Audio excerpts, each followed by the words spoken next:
Today, let's talk about vulnerabilities in negotiation.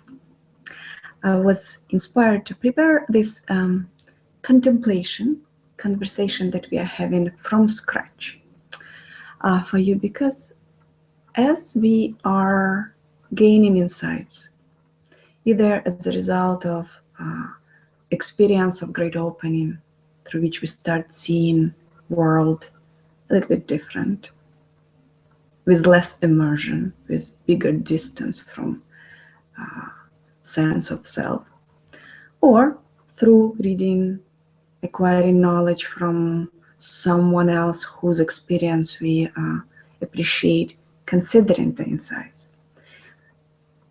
No matter from where you are coming, you gain in the eyes that help you to see things a little bit deeper. Yet we need to understand that it's not everybody's experience. A lot of people live in complete immersion, identifying themselves as this body and this behavior. We can see that behavior is not the person. The behavior is just expressions of conditioning. For many people, it's still not the truth. I am how I act. I am what I think. I am what I feel. And therefore, you are as you act, as I see you, as I perceive you, at least that. So it's very possible that if you are engaged in a very dynamic work environment, especially on management level, or if you run your own business, whether it's service business, small business, or startup and just raise funding, you are interacting with a lot of people all the time. Therefore, you are interacting with accumulation of conditioning and perceptions that people have about themselves and the other in the room, since we're talking about negotiation. So now imagine this. You just scenario for the sake of it so we can play with it, okay? You made a handshake deal with someone of any kind. You made some agreement. It's a verbal agreement. On your end, you know exactly what you agreed to because you know why you agreed to that, okay? Another person might have very different reasonings for agreement. As time passed, you, because of your reasons, perfectly remember the agreement because it's backed up by reasoning that led to this agreement. And very possible particular data associated with that, because your reasoning was driving you to consider certain actions. Maybe you wrote something, maybe you talked about that to someone else. The reasoning was driving preparation to certain scenario. Another person got into the agreement maybe a bit later than you. Their reasoning got included, let's say, and maybe very not complete for that agreement to happen. Now, sometime later, person breached the agreement. Have you ever had situations like that? Even in your personal life, relationship with your family members, with your loved ones, with your friends. It happens almost to everybody. Once in a while, someone breaches agreement. Okay. What happens? Conflict. Most often what happens? Conflict. Because now my feelings got hurt. I am not appreciated, respected, my contribution is not respected, appreciated, and so on and so forth. Plus now, all my reasonings that I had got denied along with the agreement. What happens very often in this situation is we start confronting another person start to defend themselves. And then they start to make you wrong. And then they start to insist there was no agreement or there was other agreement. interestingly enough, while in some situations, people simply lie in your face to defend themselves, and they know they're lying. That's their choice. That's a strategy to defend. The ego defends. It doesn't want to be wrong. Another strategy of the mind is to forget the original agreement. And it's very interesting phenomena, almost legitimate. Mind actually forgets, and it believes itself in forgetting. And it starts to believe in this other reality where there was no agreement, or it was very different agreement. The mind starts to believe in its own lie, because that's how the mind works. It constantly creates little lies that help us cope with the sense of, oh, I'm not good enough, because it's very painful, or something similar. I'm not in integrity, I'm not honest, I'm not trustworthy, I'm not accountable. The mental construct that mind defends can be very different. It doesn't matter what exactly mind defends, but the defense mechanism is forgetting. Very often you ask your spouse, honey, could you please do that? And then he or she comes, oh, I forgot. Sometimes it's the strategy of the mind to forget, because otherwise there is something needs to be invested that the person might not want to invest. Maybe it's time, it means effort, maybe it's not doing something else that she or he would rather do at that point. And the strategy of the mind is to forget. Okay, now that's very interesting thing to understand when you get into the conversation. I'll have to take 1 second break because I have a system here freezing on me.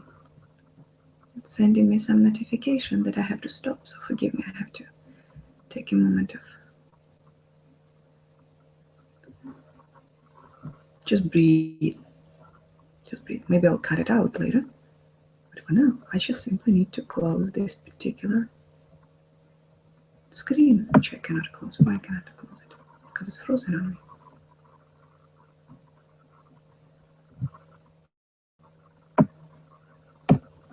I decided to use Gene to record it, so I have the copy, and it's not working.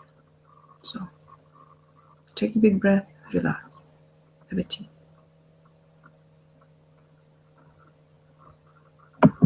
Okay, I'll just continue here. Okay, so the strategy of the mind is to forget, and we can remember about that particular strategy when we start confronting another person. Because what happens? If I forgot an agreement, my mind forgot an agreement due to the strategy, and it made me believe in very different agreement I made, anything you said, what will I do? I'll make you wrong. Isn't it so? I'll make you wrong. So you are confronting, you get defense and blame back. Now, sometimes what people do, again, the strategy of the mind to cope with how I feel is leave the conversation. How often people hang up on you, or left the room, or stop negotiation, saying, you know what, call my lawyer. Call my lawyer. I'm checking out of this. I have no time for this. This is very often. I have no time for this. And of course, we know it's not the time that we don't have. We don't have inner mechanism that allow us to cope with how much we feel at this moment.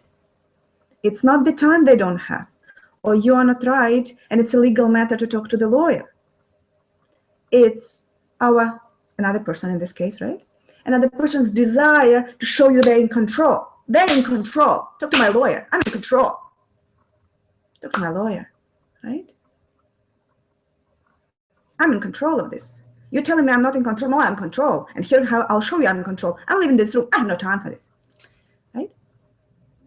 So you have to understand that this is the person's vulnerability that they're demonstrating to you. It is not a behavior of strength. It's a behavior of vulnerability. Because there is a doubt now. She or he is saying I'm wrong. I'm not wrong. Am I wrong? No, I'm not wrong.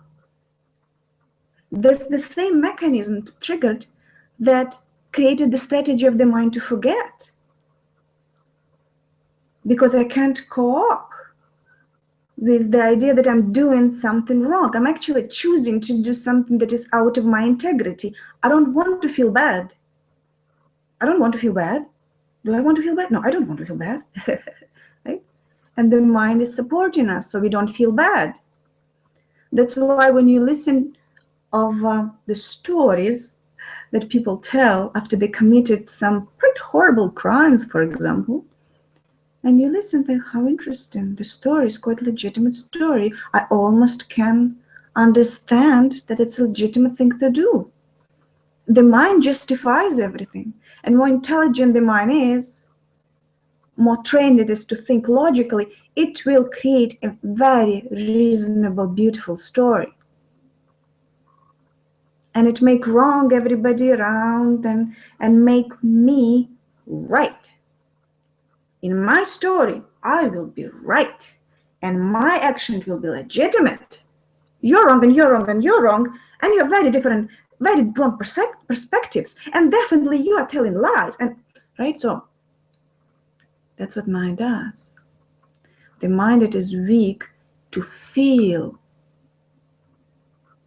truly feel, honestly, what actually is going on, without turning the coping mechanism of hiding behind the stories.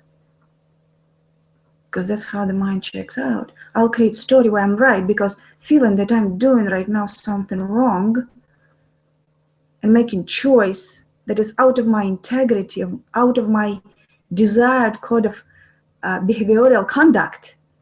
I can't cope with this idea. I can't be wrong even in my own eyes. I can't be wrong. And even if the whole world will tell me I'm doing something really, really what I shouldn't have been doing, I at least know I'm doing the right thing if my mind helped me to create this story and hold on to this story. Why do we need to understand that? Well, a few things. If we want to be successful in negotiation, and I don't want to use the word win negotiation, but let's say at the end of it, have outcome that we want, or outcome that is satisfactory, at least, not maybe what we want, but something that will satisfy all parties, so it's satisfactory outcome. Or even to be very honest with another agenda that we have, it just brings someone back into integrity because it's not okay with me that you're letting me down. I have to continue relationship with me and you're letting me down unconsciously or consciously. That's not okay. This is my boundaries and I stand by that. I want you to come back with me into integrity. I want you to be honest with me.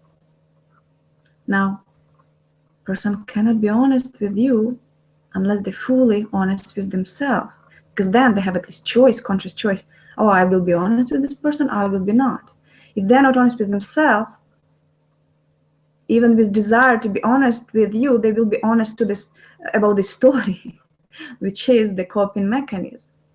So if the person in front of you emotionally and even spiritually, I would say here, are not aware, and the somatically not aware what's happening in the body that would really show them, reveal to them what's actually happening in relationship between the mind and the reality, between the construct and what the actuality of things is.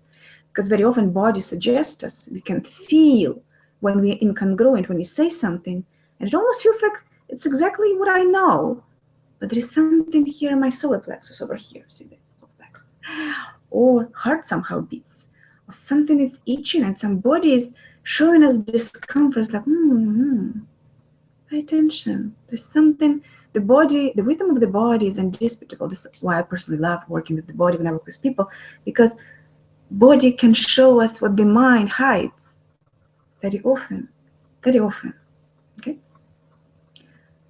So, go back, we're having this conversation, and the person is checking out. I have no time for it. Brushing you off, I have no time for it. If you want to continue negotiation, you have to calm them.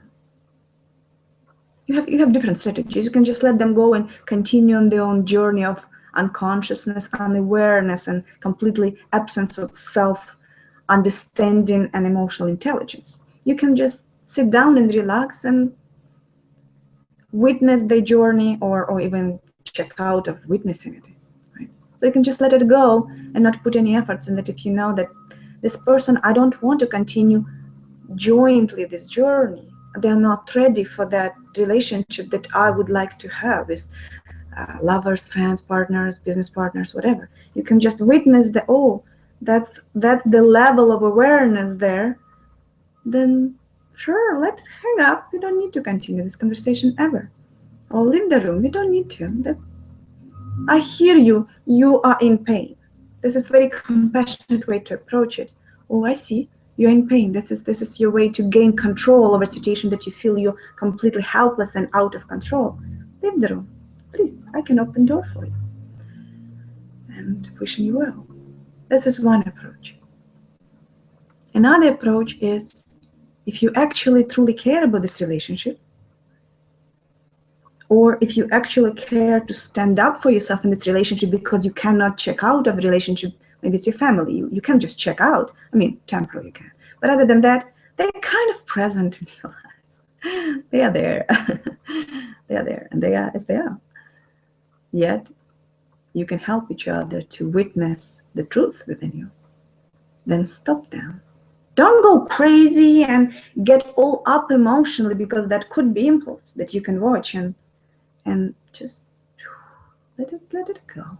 Compassion to yourself and to them. That's what they are. Don't let them leave the room because they can't cope. But just as long as you know that that's what's happening, they can't cope with what's going on. You are that. I'm gone. Slap, right? Whatever is happening, this is desire to show you control, show themselves really. That's what's really happening. They're showing themselves they're in control, and they are right. They are telling them story. I'm right. This is right. I'm righteous, right? Don't let them leave the conversation. They might leave the room to calm down. Don't let them leave the conversation, but change your strategy of the conversation. Because what happened first, your strategy was perceived and received as an attack. I'm not saying not legitimate attack. If someone is out of integrity, I cannot say that it's not legitimate to confront them. The question is only, what do you want as a result of it?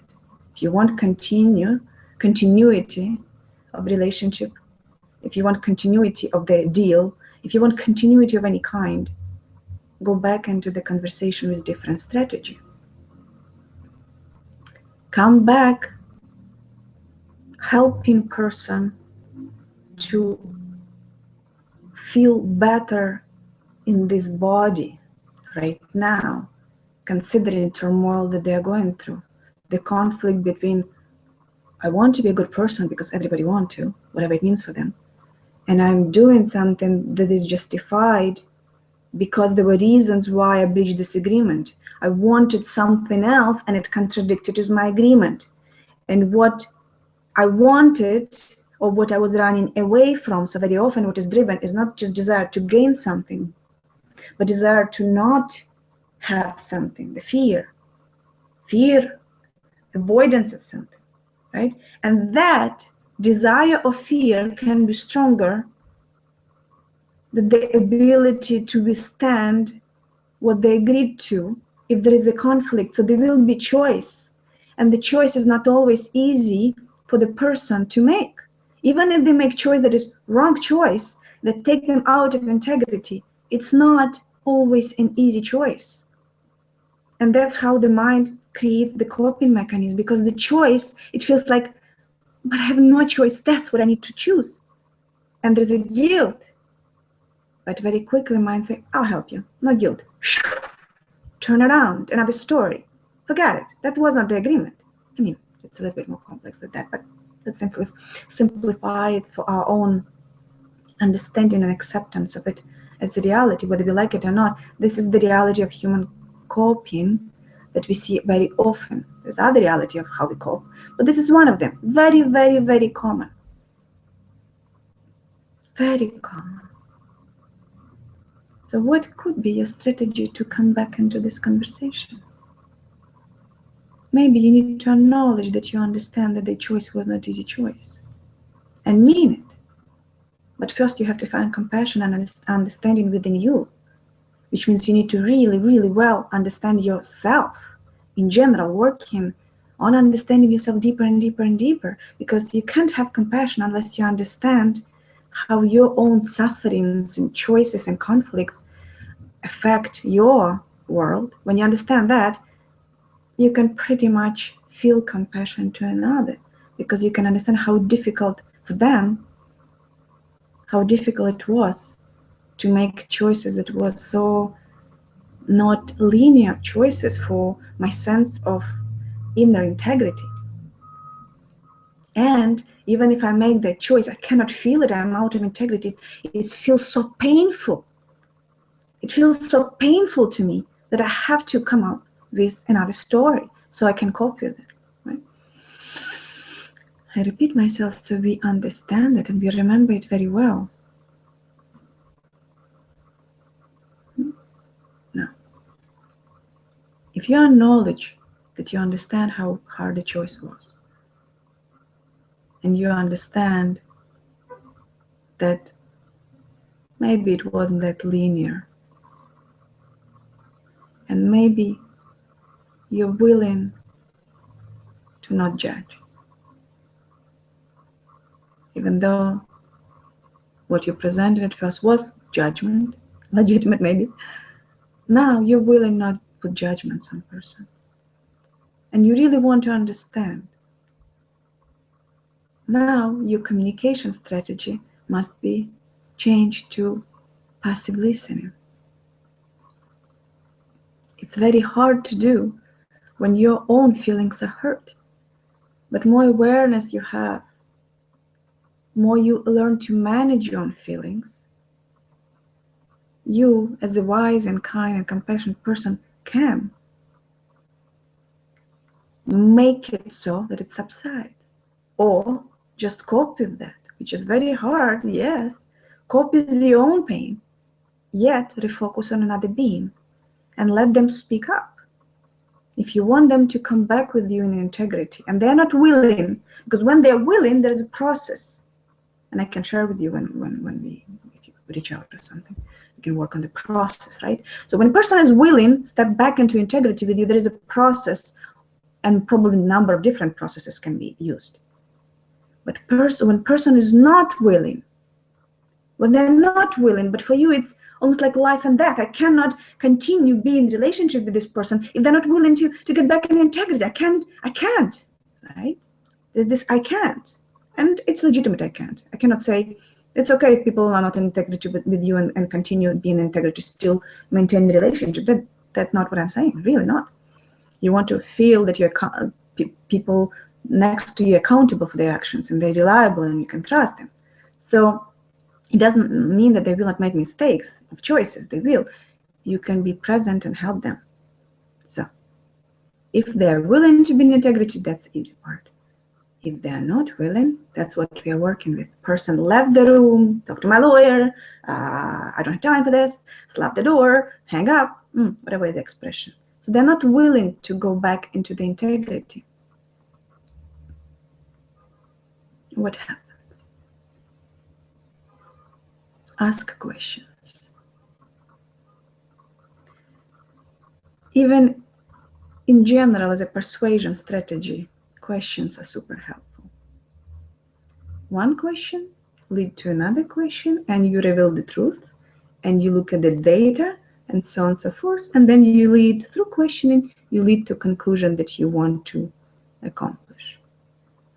That general persuasion strategy works very well. I can teach you that if you want. But here, it's not even about persuasion as much as truly understanding their position, the current position and position at which they made the choice and decision, and make them feel safe to reveal that yes, they can remember the agreement.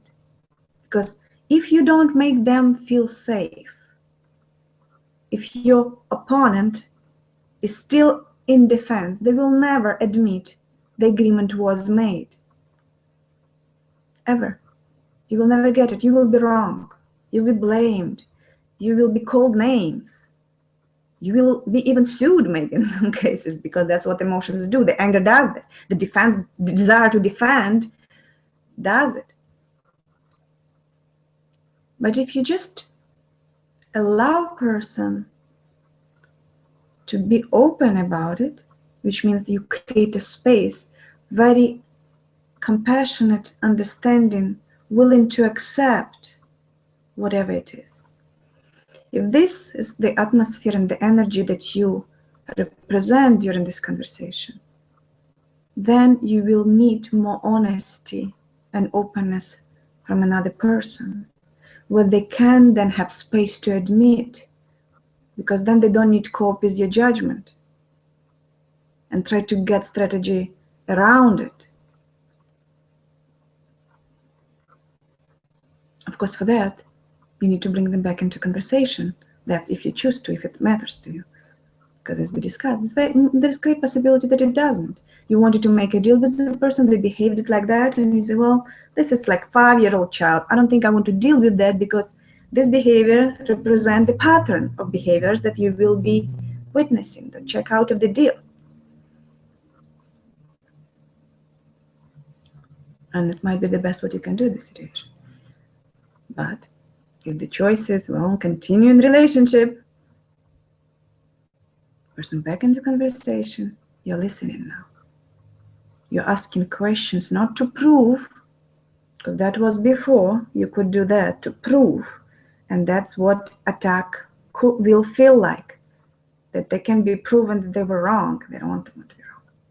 So now you're asking questions not to prove, you're asking questions to understand and find the place within you to relate and to forgive, which is again a very different conversation. What does mean forgiveness? That's forgiveness is very separate here too, but this is how, at least it's easy to perceive it, forgive, right? To relate, really, that's a better word, really. To relate. Asking questions so you can relate and understand the reasoning behind this coping mechanism that happened in the first place, which you don't have to call it like that because very often people will not be able to receive it at all. I created coping mechanism because I felt bad. I didn't feel bad. There's nothing to feel bad about. I was so right. There was nothing to feel bad about. So now through the questioning, you get into reality of another person. That's if you truly stay completely low on your own triggers and your own desire to be right and your own desires to prove. Just receiving their worldview and learning about the perspective that might be not the ones that you would really, really, really want to see in someone that you are with to any degree, working or having love affair with. Because that might be not much, doesn't match at all to your worldview, to your perception of what's right, what's wrong, what's within integrity, what's out of integrity. And nevertheless, it's a human being with another world and with another perspectives. And it's not a matter whether you can respect those perspectives or not. It's, can you at least understand them? What you do with them is later to your deal, but at least understand them truly. And very often help another person understand them, because if they come from this unconscious defense mechanism behavior, they most probably, unless they consciously lie to you, which is not often the case, most probably they don't understand how they got here. They meant to do well, and that now we are here in this conflict. If you are very artfully, skillfully, subtly, maybe sometimes it helps for another person to receive, help them understand the inner logistics of choices and decisions that got us here, then we can navigate it together, collaboratively, without judgment. And interestingly enough, you can come up sometime with very good alternative even to initial agreement, maybe even better business terms, or much deeper connection into relating to each other as a couple or friend or stranger.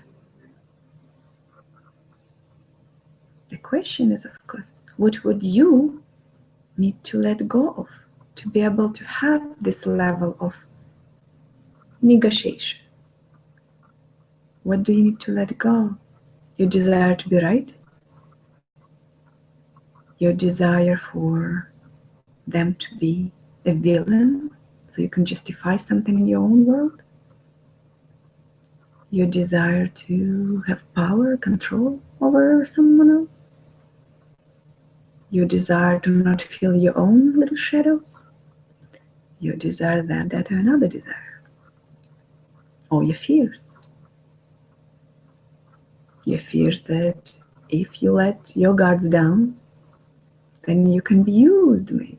Or any other fear that the mind can very intelligently construct. Your role is as a conscious being is deconstruct. Keep deconstructing again and again and again. Deconstruct. Deconstruct.